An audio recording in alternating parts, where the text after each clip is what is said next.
Welcome back to another Trader Studio video. Today, we're going to be going over Canadian CPI data, which is coming out tomorrow, inflation data. We're going to be going over some trade ideas. Alrighty, guys, let's get right into it. We're going to be taking a look at the CAD pairs that I've got pulled up here.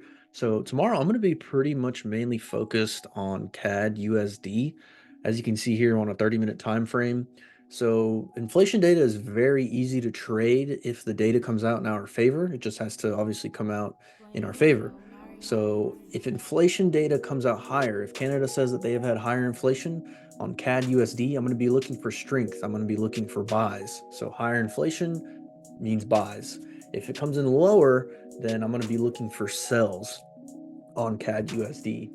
Now, if it does come in higher or lower just by a little bit, then I don't really know how confident I'll be in the trade. I'd have to look at the price action.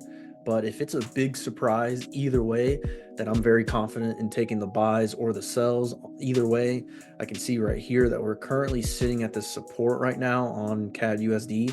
So it would be nice if we actually do get it to come out higher. We would be buying at support, which would be very nice. And then if it does come out lower, then I would look to see this break and then potentially retest. And then I would be comfortable entering a trade there. Again, it has to be a nice surprise for me to really be confident, no-brainer trade. That's really the kind of trades that we should look for. You should always look for. You're looking for no-brainers. I mean, why would you not want that? So we're looking for that. If you are on the future side, it's pretty much going to be the same thing. This is my Trade Evade account. As you can see, the Canadian dollar is here. Same thing, if inflation comes in higher, I'll be looking for buys here. If it comes in lower, then I'll be looking for sells here. So, and again, I know the trading view applies to futures as well and Forex. So either one, this data will be the same for either Forex or futures. It'll be the same. Now, if we were looking at USD CAD, for example, the data will be inverse to this.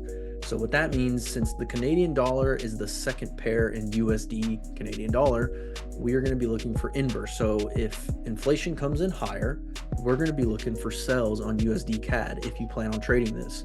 If it comes in lower, then we're going to be looking, if inflation comes in lower, then we're going to be looking for these continued buys on USD CAD.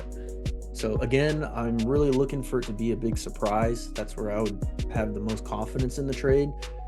I do know last inflation data for like the past 4 months, it hasn't really been too much of a surprise. Even when it does come in higher or lower, it only moves in about maybe like 20 pips. So I'd probably be in a scalping mindset. I do know, I believe 2 inflation datas go back in December. It did end up giving you a very nice trade, but you'd have had to hold it for about 2 days. It would have gone in your favor big time. I was looking at it earlier, and it was a pretty good move. But yeah, guys, that's pretty much the trade ideas. Thank you so much for tuning in to another Trader Studio video. If you have any questions, here's my Instagram. Please feel free to ask me any questions. I'm happy to help. Inflation data, like I said, is very easy to trade. We just have to get the data to come out in our favor. And thank you guys so much for watching. I'll see you next time.